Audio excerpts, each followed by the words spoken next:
Hi all, I'm Rastogi and I'm so excited to be on the Online Prosperity Show. I'm the author of Class Clown to Wealth Wizard and I have my own business with my sister, and my mission is to make financial freedom and financial literacy accessible to everyone, no matter your age, your experience, or your knowledge. And I hope you enjoy this episode because it's all about my journey, what you can learn from that journey, and the tips and tricks that I have for you. So enjoy. Thank you.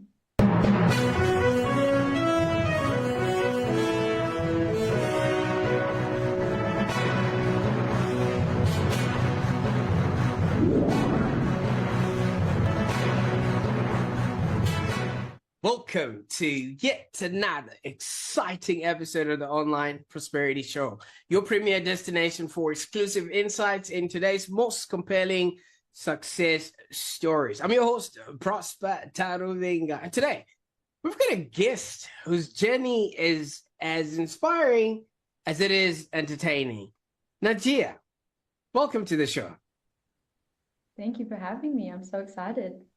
Absolutely. Well, the pleasure is all mine. As we were talking behind the scenes, I was just telling you, wasn't I saying that when I was your age, I couldn't even write my own name? I know, it's crazy. Fantastic. All right. Now, for those that are watching right now, I want you to imagine just being 8 years old and then being handed a paintbrush with the promise of a vanilla cupcake.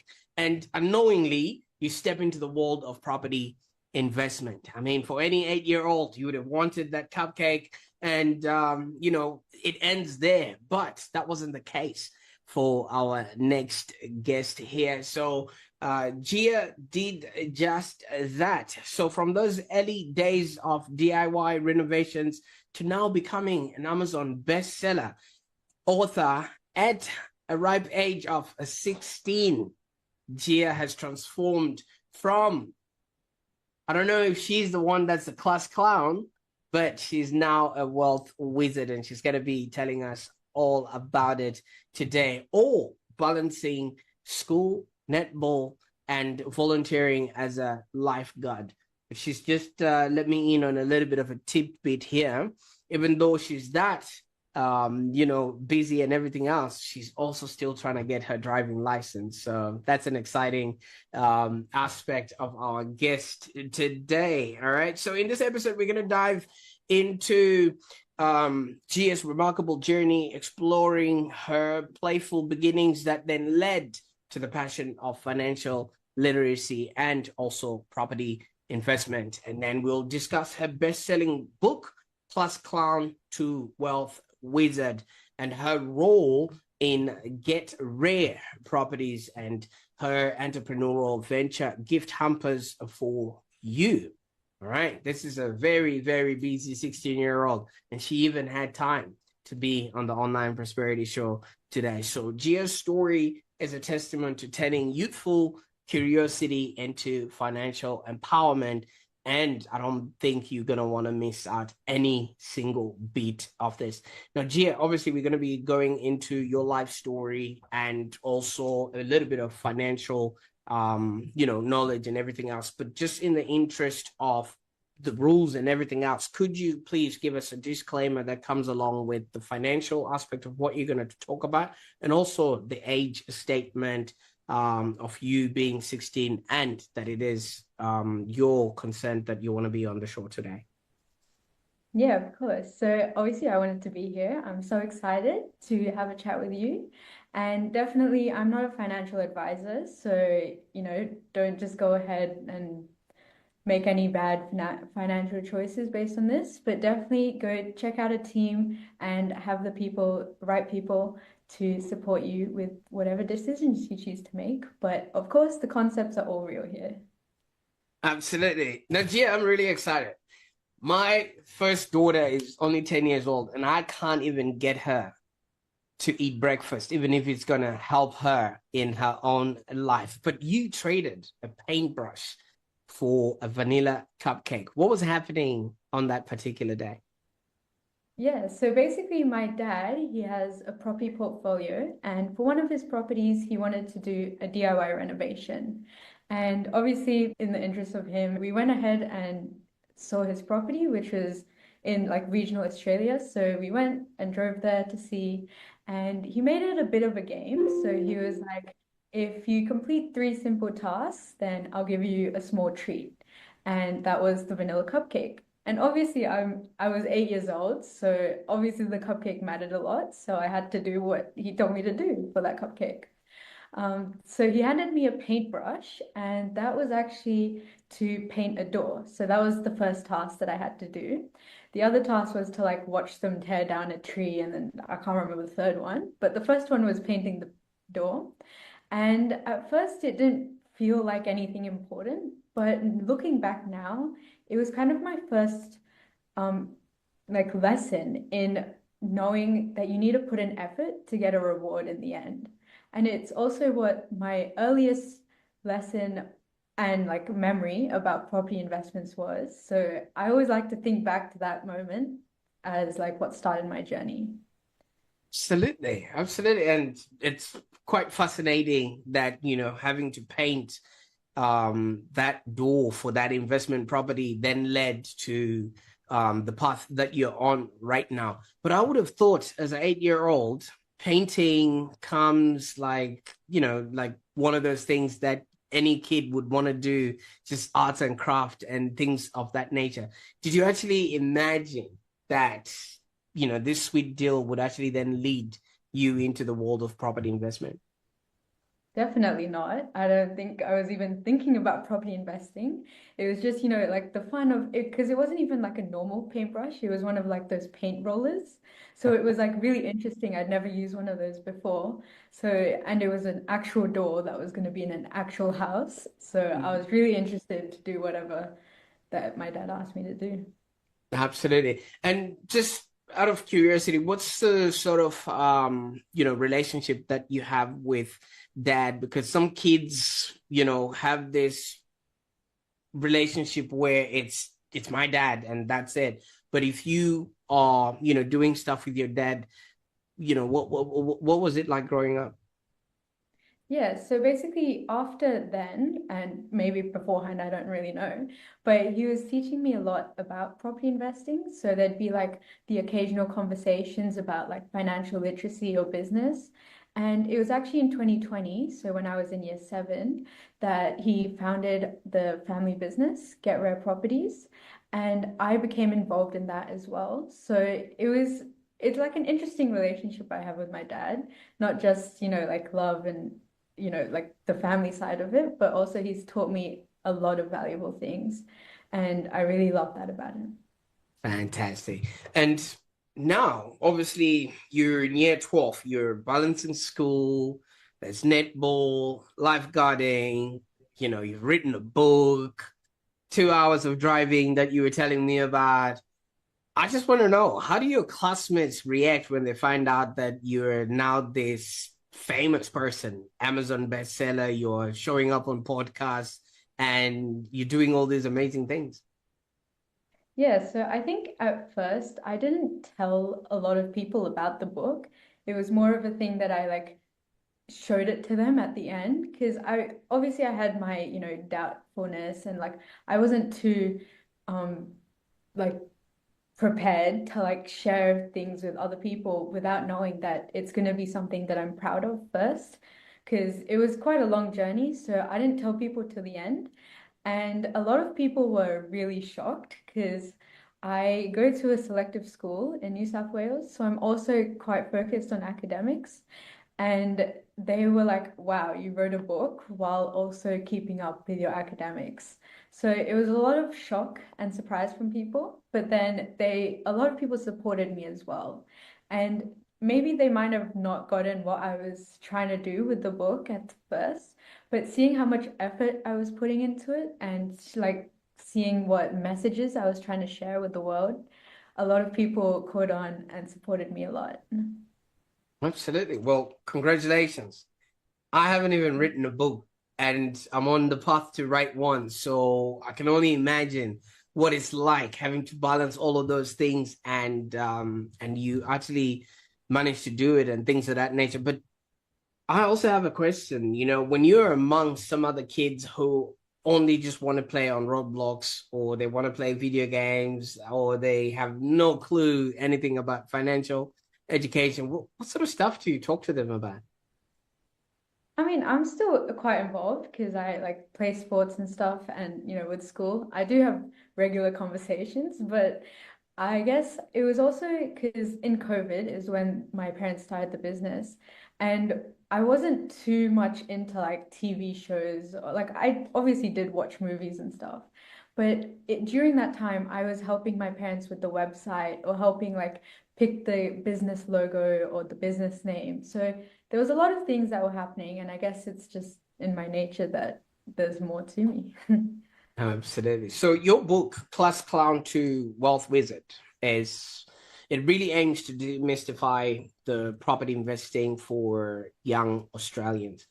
Um, what inspired you to write this book? Yeah, so like I mentioned, so I'm just going to provide some context here. So my family business, it's Get Rare Properties. It's basically educates Aussies about how to do strategic property investing. So learning about the portfolio investments and how to build that into something more and eventually lead to financial freedom. So I was involved since year seven, so I'm in year 12 now. So over time, I was learning a lot of things from my parents. Because it's a COVID business, it's all work from home. So I was learning a lot just by overhearing the conversations that they had with clients. So I was learning a lot of things that my friends weren't even aware of. I realized that, the books that I was learning, I mean, the books that I was reading and the conversations that I was learning, it was something that a lot of my friends didn't even think about. I saw that a lot of people were focusing on just the academics, getting the good ATAR to get into a good uni for a good job. But for me, it was more about, how can I create those streams of income? How can I, do a bit more with my life? And how can I start earlier so I can get my financial freedom earlier as well? Fantastic. And obviously with the writing of the book and you coming up with this idea, your parents have been supportive. You also have your own entrepreneurial ventures, right? Yeah. So I have gift hampers for you, which is with my sister. And basically, it was my parents were sending, I'm sorry, my parents were sending hampers to their clients after they bought a property. So it was more like, how can I do something fun as well? So I started creating hampers with my sister to help them, like support them as well. But then, so we started a business based on that. And it was more about how can we help others to show love for other people. So also the good thing about the business is what I wanted to get out of it was learning more about how to run a business. Because I know in the future I want to run some sort of business on a big scale as well. But it was more about using gift hampers for you to learn about the accounting or the marketing, like websites. I was like learning all of that through the business, which is what my main goal is with it is. Absolutely. Good on you guys. Now you mentioned your sister. How many other siblings have you got? Yeah, so I only have one sister. She's in year eight and she's turning 13 this year. Wow. So you guys are already entrepreneurs before you've even, hit adulthood, and things like that. What's her attitude towards business? Does she like it, or is it something she Yeah, just so it's a bit, yeah, so she's been trying to get into it as well. She helps with the making the hampers and the boxes because, that's the fun part about it. And then she's also wanting to, be more involved with the business. absolutely. Maybe has it become easier to set up businesses, especially on social media? Because I find that a lot of people find it scary to, put yourself out there, facing the fear of maybe public judgment, and it's quite a challenging thing for a lot of people. How are you coming across this yourself? Yeah, so obviously I was quite nervous. I don't really go on camera that much. Obviously now I do, but at the start I was not confident that much at all. So even just creating an Instagram account for my business and for my book, that was quite nerve-wracking in the first place. But I think what was more important was just taking that first step and then building the momentum from there, rather than just, you know, being too scared to do it at all and not seeing what type of scale that can come from it.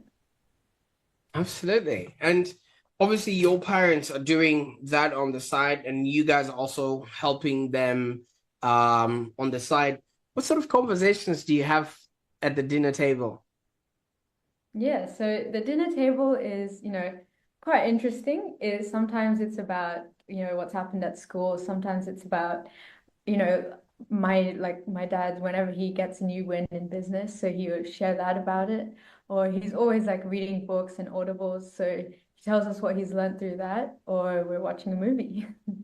Absolutely. Now, you did mention your dad has a few wins within the business. Can you maybe share a memorable experience from maybe the time that you've been involved with Get Rare Properties that actually reinforce your passion that if I educate others, this will be, educate others on smart property investment. This will be something worth your while.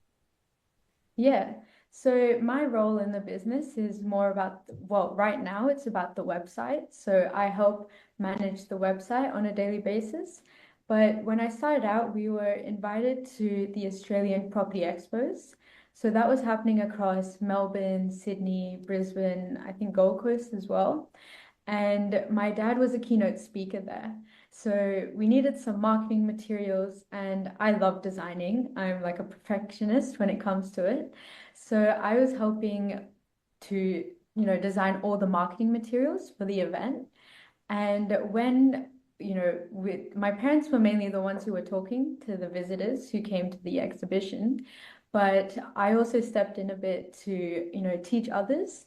And obviously, I saw that they were like, adults and they didn't know the stuff that I was trying to tell them, or they didn't understand it. And obviously, not everyone gets this information or this knowledge, but it was that like moment where I realized that I have something that I could share with the world, and it needs to come from like not an intimidating space. Like a lot of the books that I've, seen about property investing, they're quite intimidating with like really hard words and not that much for beginners. But I guess my book, it's more about putting it into a storytelling kind of version, so then it's easier for someone to understand. Absolutely. I mean, I don't know if you know this, but not a lot of people go past the first property in Australia, if at Yeah. all they get into the property ladder. All right. And these are adults that are already in well-to-do jobs, and people actually respect them in those jobs because they are seniors in that sort of role. And some people might argue that property investment, there's no space for teenagers in it. They might argue that it's too complex for teenagers. How do you then simplify these concepts and make sense of them, and also making it accessible to either your peers and the people that would eventually learn from you and your book? Yeah. So I think the hardest part is understanding why property investing is important. Because once you understand that, you can, take action to make it actually happen. But if you don't understand the value of it in the first place, then you wouldn't be putting in your resources and spending your money on just another property investment if you don't know the value. So I guess what I try to do in my book is teach people like what the importance is of that extra stream of income is, or why it's important to have that vision in place so you know what you're actually working towards, rather than just working in that rat race over and over again until, you have to retire and you realize you don't have enough to retire. So you're back in the rat race and you keep working. But yeah, so I guess my book, I've put it into like a storytelling way, as I mentioned before. And it's like a so if I could provide some context here, the main character is Sam, and he used to be the class clown. And over after 20 years, he was at his high school reunion and he was telling his friends who, didn't have that good outlook of him because, they didn't think he'd succeed in life. But they saw him and he was being a lot more wealthier than others. You could see it in his appearance. So everyone was curious as to how he did it. So the books revolved around like the discussions that took place at that high school reunion and how Sam was teaching his friends who used to be his classmates, but now they're at a different level because he's invested in properties and the others haven't. No, no, Gia, I used to be a class clown in my day. If I don't know if they do this in Australia, but whenever the teacher goes out of the class, he or she assigns a class monitor to look after the class so that nobody's making noise. And my name will always be top of the list for those that were making a lot of noise in the class. What are my chances of me being a wealth wizard?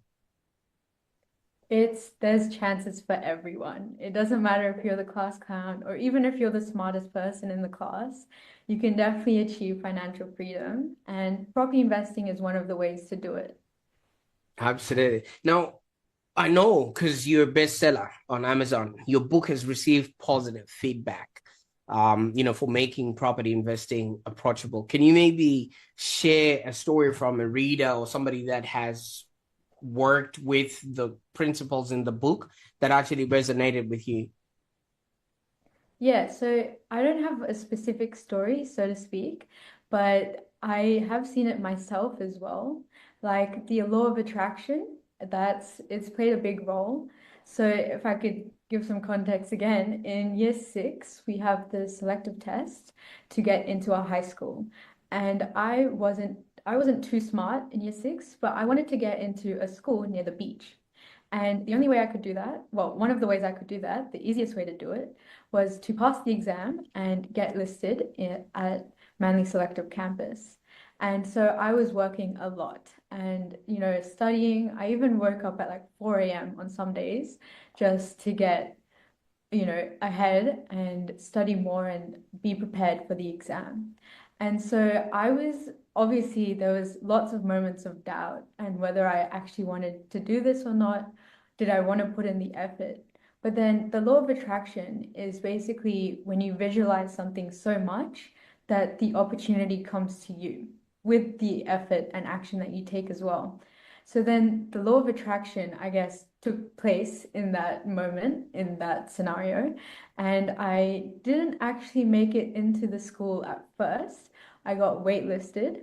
But then after I think I was like 30th on the list.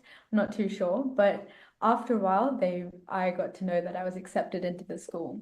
So I like to think that it's because of law of attraction that I was able to do that.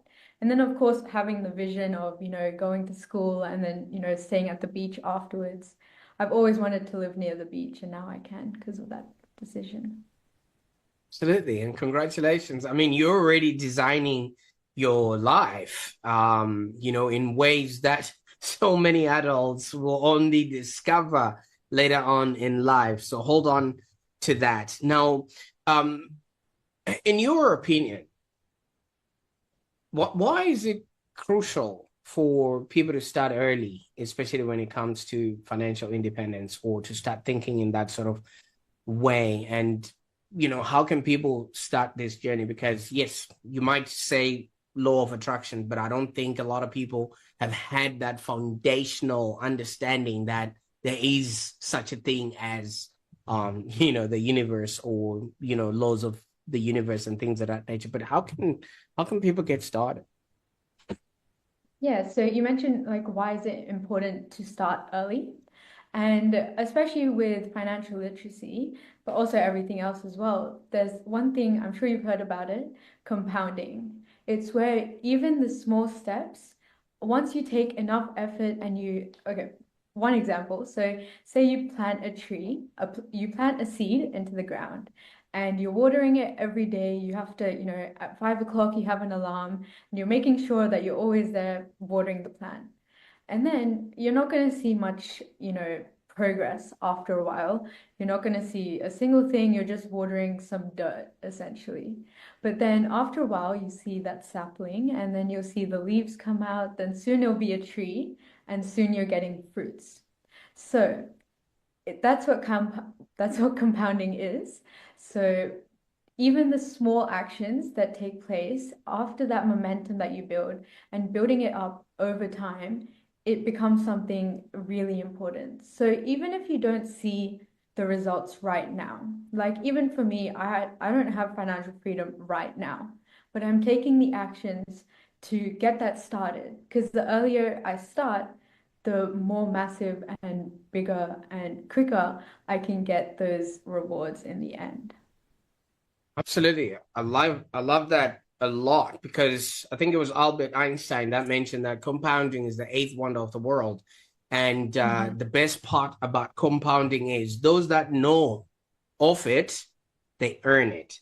And those that don't know about it, they pay it because so many people will get credit cards and things like that. And then the bank is using that compound interest to charge them more interest on interest and interest. But they're paying Yeah. it. But if you know about it, you actually earn it. Now, I like how you've also made it approachable to so many people by the analogy of planting a tree. Everybody would understand planting a tree.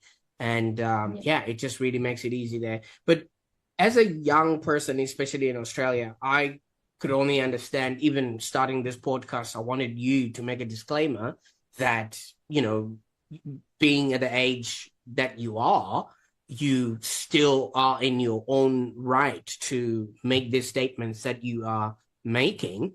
But the banks might look at it a whole lot different. The buyers advocates, the real estate, they might look at it a whole lot different. Like maybe you could have a bank account, but I don't think you can participate yet in any property transactions without things like that. What sort of challenges have you faced as a young entrepreneur, especially in the property space? Yeah, so obviously I can't buy a property yet, but when I turn 18, I've been saving up and continue to save up. So I will be trying to buy my property at 18. But yeah, I have faced like a few challenges at the start. Probably the age bias was a massive factor.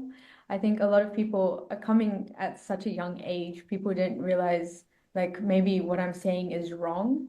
But I've seen the effects it's had on other people, and then also my parents as well, what type of life they're living. So, because, they're running their own business, we have a property portfolio, and that's given us the freedom to go traveling. So we go on like international trips overseas like almost every year.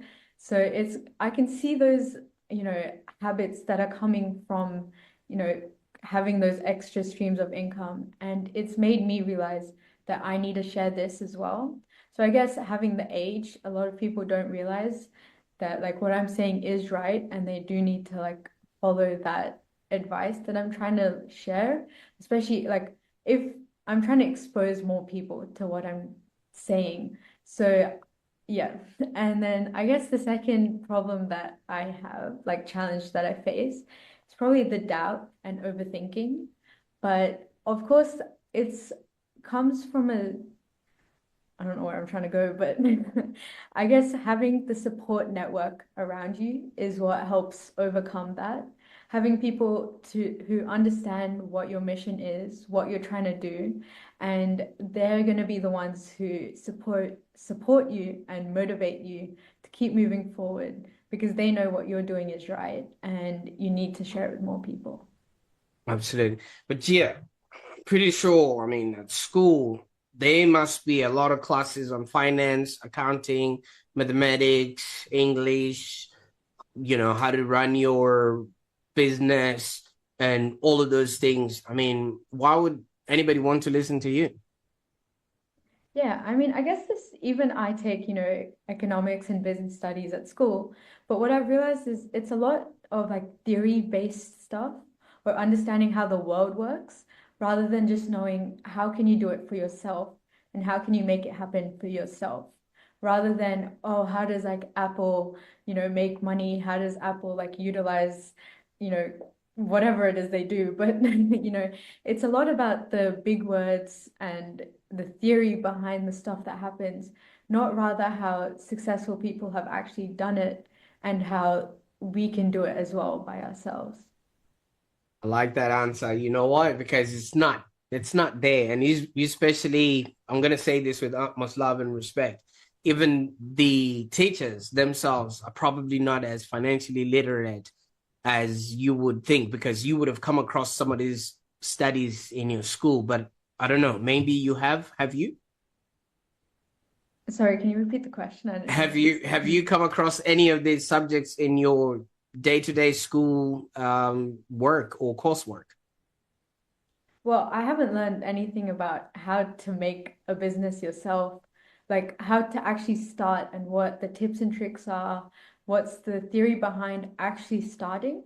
But it's been a lot about, what other people have done. And, in business studies specifically, we learn a lot about like large scale businesses rather than just startups and how we can do it ourselves. Absolutely. And I think that's the reason why a lot of people then become hesitant, because the knowledge that they have is for multinational global companies like Coca-Cola, because those are the case studies that you're given in marketing school. And you start Exactly. thinking to yourself, I only have two clients in my business. So it's Yeah. one of those things. So how do you how do you see or envision the future of financial literacy education in Australia? Do you think something needs to be done, or is it enough what's already in the marketplace? I think what's in the marketplace is more for those who seek it themselves rather than it becoming something that's available to everyone. So obviously, I would love to see that everyone is getting financial literacy or at least getting exposed to those concepts. For me, my parents were the ones who put that knowledge and experience into my hands. But I'm sure a lot of my friends and a lot of teenagers, young adults, they don't know this kind of knowledge unless they've heard about it and they're curious to learn themselves. But just, a regular person might not know this kind of stuff. So I want it to be something that's taught more, globally and something that's more accessible and something that can make someone feel like, yes, I can do this myself. And it's actually possible for me to make the right choices and not just having to be stuck in a job that I have to do just for the money. Like the thing about financial freedom is that you can get a lot of opportunities from it. It's not just the finances. And I guess as well, when we think of financial freedom, it's like you just stay at home and you do nothing because you don't need the money anymore. But financial freedom also means being able to do what you love and being able to choose whatever career path you want rather than just doing it for the money. Like for my friends, I've seen that they want to get the best ATAR just so then they can get into like medicine or law because it pays well. But if they're not doing what they actually love and what they want to do, then what is the point? Absolutely. And for our listeners that are maybe considering property investment, but obviously feeling hesitant, they don't have the confidence that you might have, or like you did say that your environment and your support network really, really helps. What are maybe some of the practical steps that you would recommend for them to get started? Yeah, so I think the first thing is to understand your vision. What do you actually want? For some, it might be traveling, starting a business, learning a passion, learning an instrument, doing painting, artworks, pretty much anything. But figuring out why you want to make the choices and having that motivation behind what you want to do. And then with that vision, you come up with steps with that big goal, you break it down into smaller goals and then achieve that slowly and surely. But another thing that a common misconception would be that you don't know it all. And of course, no one knows everything. You have to learn from people who have already done it before and then getting that right support network as well. So whether that's like financial advisors or buyers agents or accountants to help you understand what's possible for you and supporting you to make those goals come true. Absolutely. Now, Gia, this is a question which I've always wanted to ask somebody like yourself.